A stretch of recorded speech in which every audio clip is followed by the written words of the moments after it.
What's going on, everybody? Thomas FreeMe, welcome back. So I just wanted to touch bases with my fans, man. I'm trying to build my platform back out, get everything, lined up, get it uniform. I have some big interviews coming up.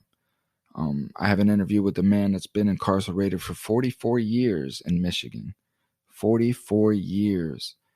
And even though that there was witnesses claiming that he was at his home babysitting during the night of the murder, he was still tried and convicted for the murder of a robbery. So I'm gonna be working on getting him. Um, I'm gonna put out a video here shortly on my YouTube channel, just on my thoughts on my Michigan travels. For those that aren't aware, I traveled up to Michigan last Wednesday for the largest, the year's largest wrongful conviction rally in Lansing up at the Capitol. And they were commemorating, the exonerees and trying to bring notice to the second chance bill that they're trying to pass up there in Michigan. A lot of corruption coming out of Michigan, man. A lot of corruption, nastiness. These people are nasty up there, these officials. Of course, the governor wasn't there. Of course, none of the leading representatives wasn't there. A couple representatives I was unaware of, and then a prosecutor that I was unaware of was also there to speak. Nothing was really said. A lot of pandering, just a lot of bullshit. And you know me, Thomas FreeMe, I'm tired of it, man. I'm tired of it. I do not negotiate with terrorists. I'm tired of talking to these people. I'm tired of their lies. Again, they had nothing but lies. It was a good event, pretty good turnout. It started raining. I got up to speak in the end, the very end, but by the time I got up to speak, everybody had already left. The rain was coming down like a monsoon, and there was maybe just two people up in front of the stage that really had any interest in what it was that I was saying. But the message stands the same. Michigan, where was your governor at? Where was your representatives at? One thing we have to remember and we have to understand, we have to come into some sort of unity. These people don't care. These representatives don't care about us. They don't even show up. We're standing out there in the rain with picket signs trying to deliver a message. They don't even care. But if we had 100,000 people out on that lawn, I guarantee it would have raised some eyebrows. And that's what we have to do because it's getting out of hand. There's so much corruption, abuse coming out of every prison, not just any prison or one prison. It's every prison. There's abuse, murder, corruption, extortion coming out of. This is not what we're sending our men and women to prison for. We're sending our men and women to prison to rehabilitate themselves. The penal process has already occurred. They've already been sentenced. They've already went through the trial and all the trauma involved in that whole instance. That's over now. You've been sentenced to what it is that you're sentenced to. You're there to go to rehabilitate yourself and prepare for your reentry into society to be a productive citizen. This is what our tax money goes to. This is what's expected of our prisons, but that's not what happens. More trauma, more abuse, more crime is what's coming out of our prisons. And just like my message was up in Michigan, all of this stuff is great. The Second Chance Act, bills coming out, good time. All of these things are wonderful. They really, really are. We're getting people out of prison. But what are we getting out of prison? That's the issue. Are we getting people out of prison that is still in the same mindset that they went to prison to begin with? So therefore, getting them out of prison does nothing. It does nothing. It's like going out and catching the fish and bringing it to the hungry man. You're going to have to do that every day. You're going to have to go fish and bring the hungry man some fish versus just teaching him how to fish and let him go catch his own fish. We're letting these people out of prison without the education on how to readapt into society, how to, form some sort of normal functioning skills that make sure that you don't recidivize and go back to prison for the very same thing that you went to prison to begin with. So again, all of these bills are great, but yeah, we had a prosecutor up there. And yeah, she sat up there and talked about 20 minutes about how she's about criminal reform and how she knows that all of this crap has to change. Again, it's you just want to go up there and just snatch the mic from these people, man. They don't even deserve the floor to speak because they're not speaking on prosecutorial misconduct, which is probably, in my opinion, the most egregious part of wrongful convictions going on in our nation right now is the overabundance of prosecutorial misconduct. There's no justification for why we allow prosecutors to get away with what they get away with, but for a prosecutor just to go in and withhold evidence that allows people to die in prison, that they could potentially set them free, like our vice president, you know, to lie or deceive or to extort witnesses in their behalf to provide a conviction.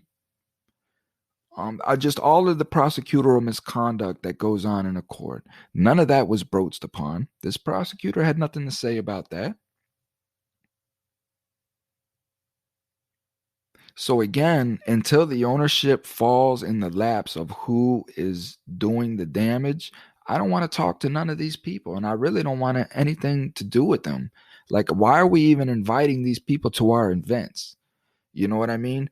Just stop with the people, man. Make it about we the people. Make it about the citizens. These people want to divide us. These legislators, these senators, they want to keep us divided. We have to keep them divided as well, right? And if it's not a representative that is not representing the people, then we have to get them out. The bottom line is nothing is going to change until we uniform, until we come into some sort of unity as a nation and come together and stop bickering with each other and start when a mass arising comes about, when people say that we have a rally for wrongful convictions going in Lansing, we can get 20 or 30,000 people to show up from all over the nation. That's power. That's power. That's what we have to start doing. We have to start showing up in force. They show up in force on us. They know powers and numbers. If little old me calls the police, I got 5 of them that shows up in my house. We have to do the same thing. We can't go to Lansing, Michigan with 400 people because all we are is an inconvenience. That's it. These legislators don't care. I looked right there in their face. I have it on camera. It's on my YouTube channel. It's not the best quality and the sound really isn't. I filmed it from my phone, but these people don't care. They show up like they care because they want votes, but they're not doing nothing. Yeah, they're passing these bills, but that's not what I'm talking about. That's nothing. Those are Band-Aids. Those are Band-Aids. You're still sending people to prison for the crime bill. People are still getting sentenced under mandatory minimums, no matter how much Bill Clinton said it was the worst mistake he made, no matter how much Biden says it was the worst mistake he made. People are still getting sentenced under it. And there's no bills to correct that. There's no bills. There's no legislation to take these senators and representatives out of their seats when they're not conforming to what they're supposed to represent. There's no action against taking, putting culpability into the prosecutor's hands and making them accountable for their mistakes, their wrongful convictions. Where's these bills at? That's what's putting the people in prison. That's what's putting the people in prison. I went through a trial. I know the prosecutor has more power than the judge does. Yet on the voting card, it's the most insignificant name on the card. Who pays attention to the prosecutors during voting process? This is my point. This is my point. Again, they're up there in Michigan talking about go vote. This is all we ever hear. Vote, vote, vote, vote, vote. But if you're not voting educationally, if you're not putting thought and research into the person that you're voting for, you're just voting because it's a Democrat or a Republican or they got a smooth name or they're black or they're white or whatever. This is why we're in the position that we're in. Our prisons are overran with gangs and violence and corruption, greed, murder. And that's just the guards. We ain't talking about the inmates. We know, we expect that from the inmates. This is coming from the guards. Guards have their own gangs. Again, episode, The Green Wall. DJ Vodka talks about the gangs in prison that are the guards. Corruption in Centinela Prison. I got another one that I just contacted that again is in Southern California. I can't remember the name of the prison off the top of my head, but I'm going to be putting this interview together here. Again, more murder. Dude got his tongue cut out. This is not a joke, man. This is America. This is not a third world country. This is supposed to be the prestige. This is supposed to be the pinnacle of earth. America. That's what everybody looks at. America, America, America. Look how we do our citizens, and look how our citizens do each other. All of this crap has to stop, and we have to start sticking up for each other. We have to start standing by each other. When you're in your community, help each other out, man. Help each other out. There's a lot of ignorant people out there that do stupid things. They're not educated. I understand. Don't let them aggravate you, or you're just as ignorant as they are. It's helping them understand. Stop the crimes in the communities.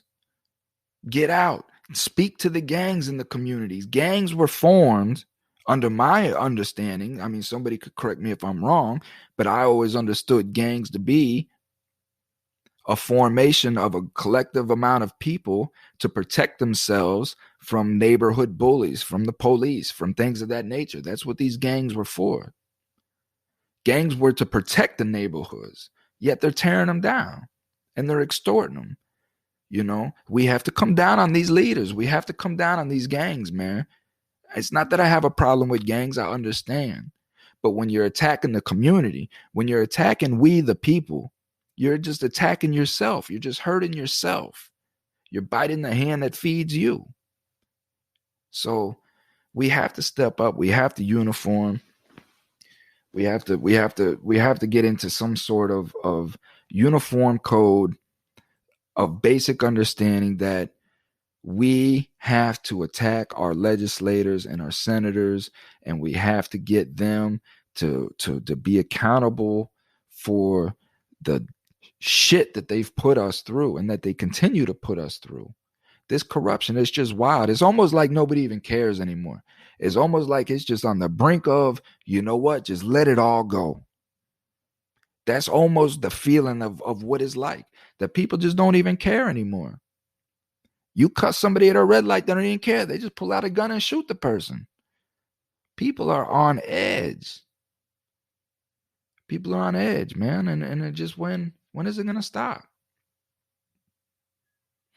It stops when you, me, the person next to me, the person next to you, it stops when we become our best selves and we stop living from an egotistical, materialistic life.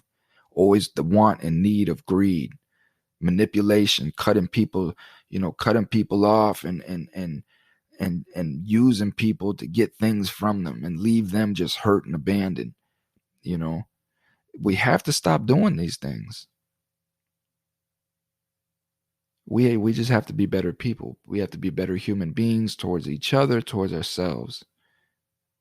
In reverse, we have to be better towards ourselves so that we can be better towards other people. You know? So that's what I really took from Michigan. I mean, the people who are out there, they're beautiful. They're fighting for their loved ones, man. They just want to be heard. You know, and that's the issue, is everybody that was there is somebody that's representing somebody. somebody that's fighting for somebody. That's the problem. It's like walking in the church and preaching to the choir. We all understand. Everybody there understands. Everybody knows what needs to be changed. The problem is the people that do the changing and the people that don't have that education aren't there. That's the issue. So we can throw these rallies and again, like I say, we can stand there with picket signs and lug all of this stuff up. Man, I watched the Real Housewives lug all of this stuff up from their trucks, just coolers and tables and stands and playpens for their dogs and all of this stuff, man, and laid it right out in the Capitol grass. You know, the Real Housewives of the Michigans wrongfully convicted. I watched all of them carry all of this stuff up.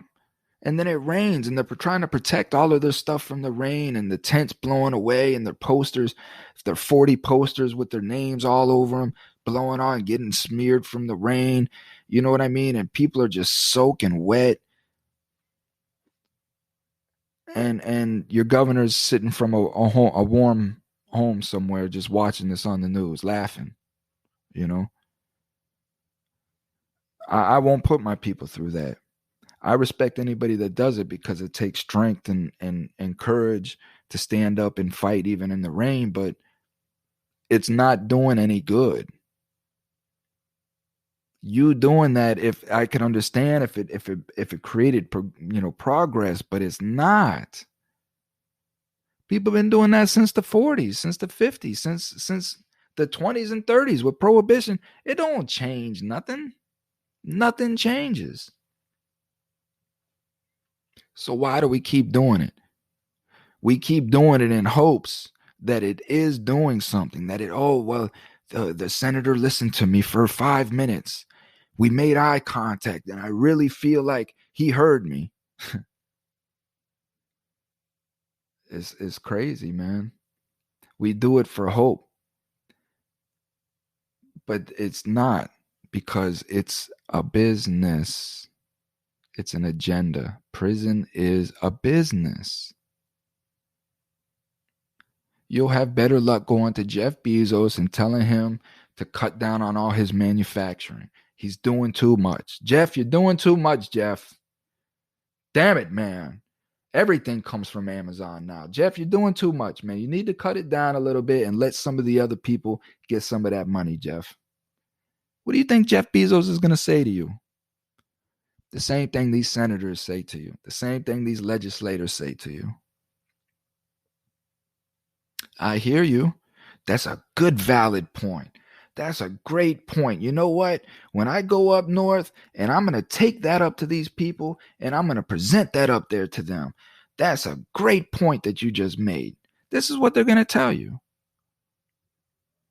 And like the jackass, you're standing there like, oh, yeah, the representative, he spoke to me. Oh, I feel so great. I feel so powerful now. I spoke to this motherfucker works for you, man. Why are you getting excited that you talk to these people? If you're a business owner, do you get excited when you talk to your employers? Do you get excited when you're running around with your employees and you're running around and you're, oh man, yeah, it's great that you came up and wished me a good morning. Man, you're the boss. We are the boss. We put these people in office, man. That's why they come to us, to get our votes. It's just what happens when they get in office. We can't get them out. That's the problem. We can put them in, but we can't get them out. Y'all don't see the issue with that? When is that going to change? If we can put them in there, how come we can't get them out? Or why does it take a whole state to vote unanimously to get this person out?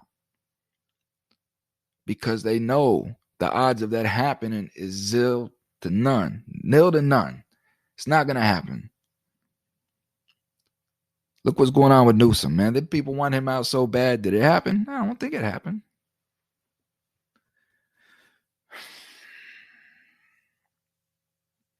The only way we're going to do it, man, the only way we're going to get our country back is we, the people, coming together. You know, some of the funniest shit I heard was the representative up there on the stage in Michigan, man, and he's sitting there. You guys get out and vote. Go ask your representative what you can do. Ask your representative how they feel about this bill. Ask your representative. Man, I'm not asking these people nothing, man. I'm not asking them nothing. I'm telling them.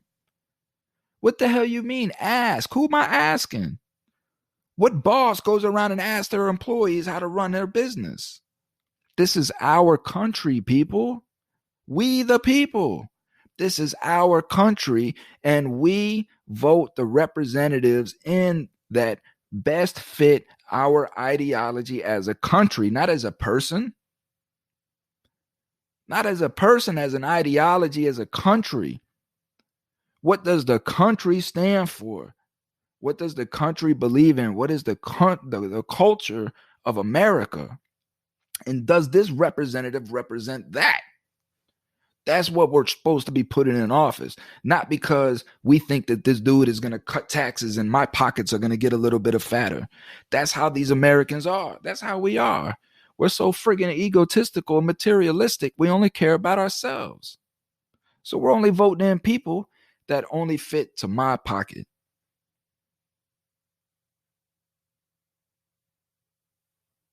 I know I'm not saying this in the most articulate way, but I hope that I'm making sense. I hope it's registering what we're doing. People say all the time, oh, well, you know, what can you do? You can't do nothing about it.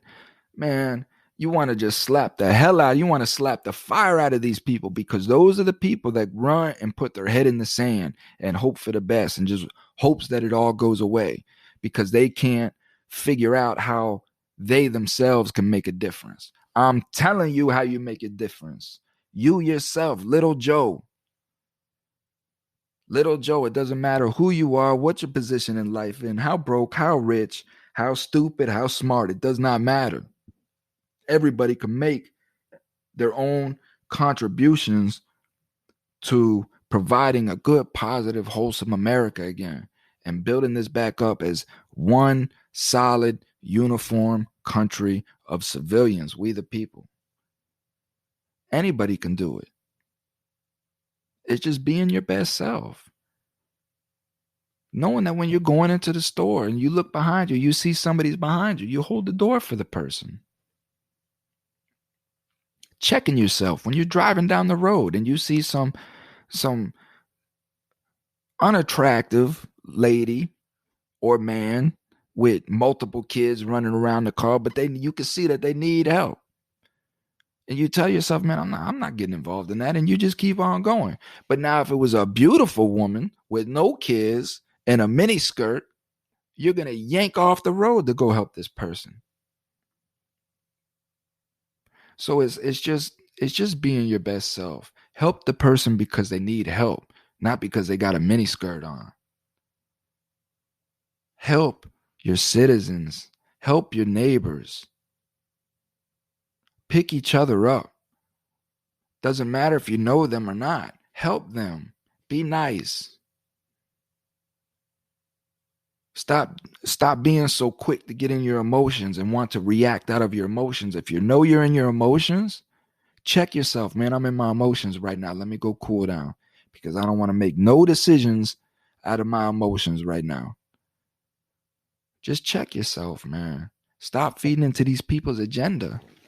That's what the agenda is to keep us emotional, to keep us in a survival state, to keep making us make these irrational decisions that ultimately land us in some sort of trouble where we're paying fines, court costs, tickets, all kinds of crap. That's what they want from us, man. So I just wanted to touch bases with you guys. It's been a minute since I've done a little podcast, and I love my podcasters, man. This is where my heart's at, man. This is where I truly feel like I could be open and expressive and really just shed my care towards the world and hope that people pick up on it and listen, and man, and that we just come together and grow. But I'm changing the format. It's now the Thomas FreeMe podcast and TV show, TV and podcast show. I'm trying to make all my channels more into one package and just make everything a little more presentable. I have some big eyes looking at me and potential big things on my plate. So I just want to get everything up and rolling and get it in line. I'm making waves. Um, I'm getting known in the system and in the incarceration system of being an advocate and a voice for the people out here. And I'm being reached out and contacted by a lot of people that have been trying to get their voice heard about their loved ones, or even the loved ones themselves are reaching out to me from prison. There's a lot of corruption, and we have to do something, and band-aids aren't it. Good time isn't it. Second chances, it's not it. Second chances are it if community-based jobs are tied into these packages. Like, you have guarantees and contracts with businesses that, yes, we're getting these guys out of prison, and not only are they coming home early, but they're going straight into a line of work with a business that sponsors this program. It's more than just appeasing the people. You got to get tired of that at some point. So be on the lookout for these episodes coming up. If you're not on my YouTube channel, please subscribe to that. I put most of my stuff out on my YouTube channel. I am looking for a co-host for my podcast. I think I have found one. She was a formerly incarcerated female, so it's going to give a whole different perspective on the flip side of things, one that I'm completely ignorant to. So hopefully that works out with her, and I can get a weekly podcast show up and running for you guys. For those who have stuck with me through all of this, I greatly appreciate the love. You understand. It's about the message for me. I'm not too jazzed about trying to make things look pretty for likes and subscribes and all of that. I know that's what I have to do if I want my audience to grow, but I'm just not too jazzy on that stuff. For me, it's the message. It's the message. But some people just want messages delivered to them on silver plates and not garbage pail lids. So I just bring the message, man. However it gets to you, I got it, and I'm bringing it to you, man. It might come out my pocket, but you got it, and that's all that matters. So Thomas, FreeMe, man. I love you guys. I pray that all you guys are safe and blessed, and just continue to be strong, man, and pull together through this, and just help your neighbors out. Show love, man. It's a time for love. We need love, and we need compassion. Our women are hurting. Our men are hurting. We have to come together and pick each other up. It's Americans. We the people, man. We the people. I love you guys. If any of you guys ever need any help, anything I can do, you can visit my page, www.cominghomecoalition.com. You can go to my YouTube channel, reach out to me on social media. You can find me. Just reach out to me. Let me know that you heard this, and that you need help. So y'all take care. Be easy. Be stress-free. Be your best self. Always know Thomas FreeMe loves you, man. Until then, peace. I'm out.